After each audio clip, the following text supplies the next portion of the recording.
Hello everybody, and welcome once again to our first edition of Inside the Headset. I'm here with head coach of the Riverdale Warriors, Ron Aydelott. Coach Aydelott, Friday night you got to play 2 quarters against Oakland. After that, I'm sure you got your video and you all went through to try to trade with Brighton, and kind of tell us about how does that go? Do y'all trade just a couple of videos, or is it a video from last year? Is it just a couple of scrimmages, and I'll let you take it from there. Well, the first game is usually a little bit different. You know, you don't have the standard 2-game swap. You sort of kind of work a gentleman's agreement to work out. We worked out scrimmages with Brighton. We, fortunately now, with the way the technology is, we swap via internet with most people. So we were real fortunate with the trip that far that we were able to swap the film via internet. So we got 2 of their scrimmages for 2 of ours. So then you trade out and you start working your game plan and everything. So let's just break right into it. What can we expect out of Terry Wolf's Brighton Cardinals and when you make the trip to Memphis? Well, they're a spread offense. They're going to run the Tony Franklin system, and he probably runs it as well as anybody I've seen run it. He's got the same quarterback he had last year, so he'll know exactly what to do in his reads, etc. They did graduate a lot of people in the skill spots and up front. They graduated a lot, so they're going to be, you know, they're going to be younger and inexperienced in spots. But obviously, the guy they want back is that quarterback. Defensively, they lost all but 1 starter. So you know, it's sort of kind of which one probably makes the fewest mistakes Friday night, because we're a little bit in that boat as well, having 5 starters on each side of the ball back on offense and defense. Generally, it seems that offenses last to pick up if you're new to the game of high school football, and talk about that. I mean, you know, as you go through it, where do you suspect that, you know, is it the true old story that between game 1 and game 2 we should improve a lot?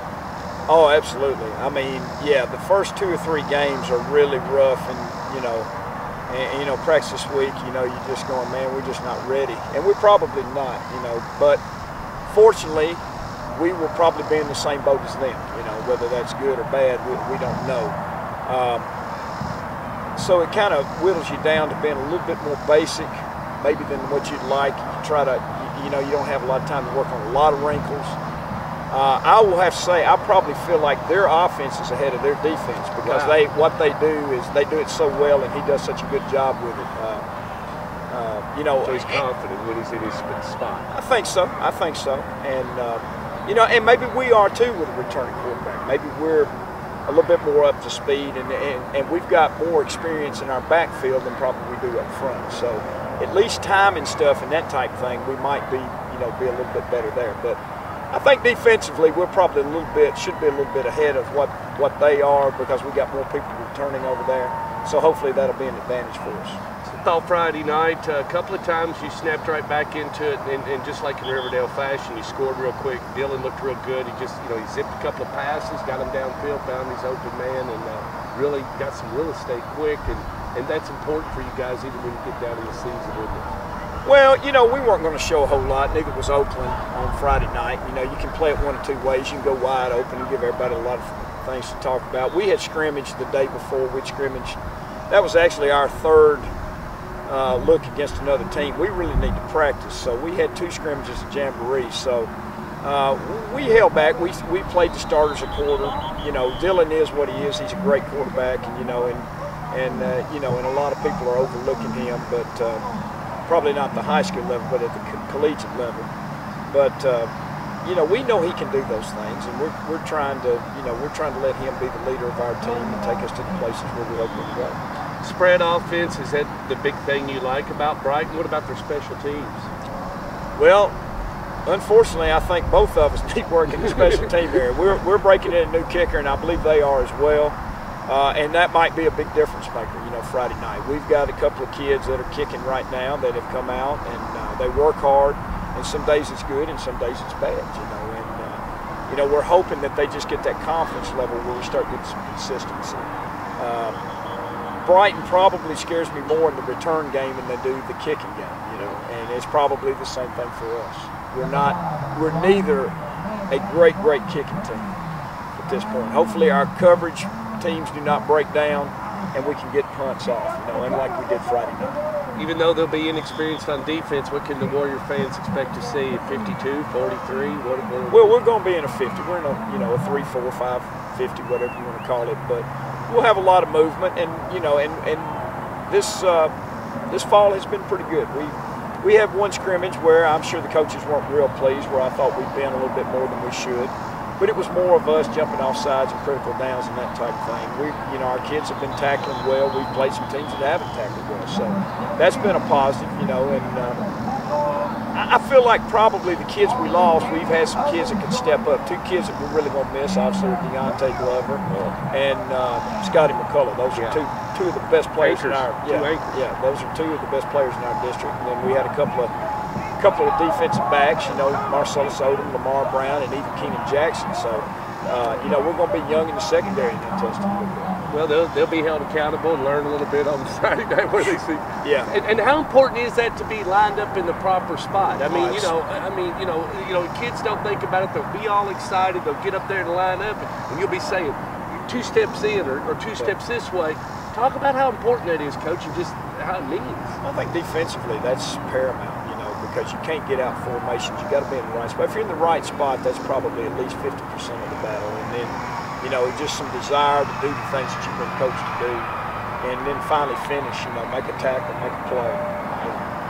3.5 hours straight into Brighton. It's 7 o'clock kickoff. 7 o'clock kickoff. So it'll be 7 o'clock for the Warrior fans, and you're going to drive straight in, drive straight out. We are. Home. We are. That's what our kids are used to.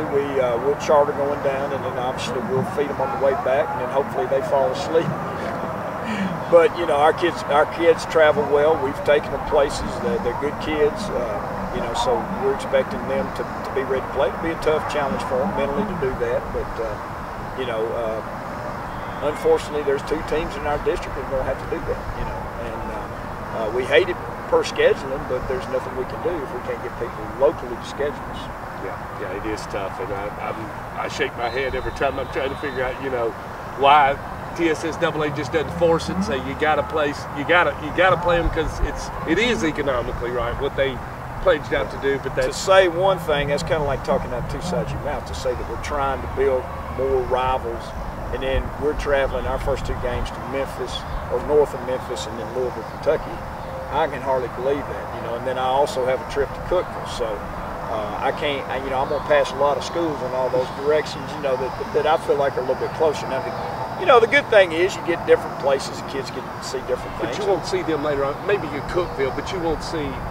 Right. It's highly unlikely that you'll see a Brighton again down the road. And I don't mean anything against Brighton. It's just that they're going to have to go through many gates like you are, and the possibility of y'all meeting down the road would be way down the road. Well, let's hope we do. For the both of them, and I'm sure they would say that as well. Coach. People ask us about playing Maryville. I say, geez, I hope so. If we're in the semifinals again, all you can do is hope for another shot. But you talk about that, and that's just like MTSU, and everybody doesn't understand it, but it's hard to build a rivalry with somebody from New Mexico State. You don't have anything in common with those. They're so far out there. That's right. You can't get to as well as we travel, we're going to bring a sparse group on that far trip. You will. Especially with gas prices the way they are, and you chop the weekend. For people who want to come out and enjoy a 2-hour football game, now you've turned it into a day-and-a-half event. So it's really not right. The biggest thing probably they could do, TSSAA could do for our district, is probably put more teams in it, so that we wouldn't have to schedule as many out-of-league games. When we have to schedule 5 out-of-league games, that's really, really extremely tough. I liked it when we played 11 in Wilson Central. We all kind of just hung out here and kind of played each other. And we can go south, north, east, west, and we can pick up natural rivals. And there should be some consideration given to the schools that have 6 people in their district. Absolutely. Well, let's wrap it up. You got anything else? No, I just hope that we're fairly injury-free. So hopefully, we'll plug in here in the next day and we'll get a little hungry. It's been a short preseason, so hopefully, things will switch on and our kids will automate and get in the mode to play football. I'll try to get back and see you next week. Good luck against Brighton. Thanks, Stuart. All right, that'll wrap it up here. And those of you that are Warrior fans, I suspect that you'll be rolling early on Friday as Riverdale Warriors be taking on the Brighton Cardinals. Y'all join up and follow the Warriors. See you then.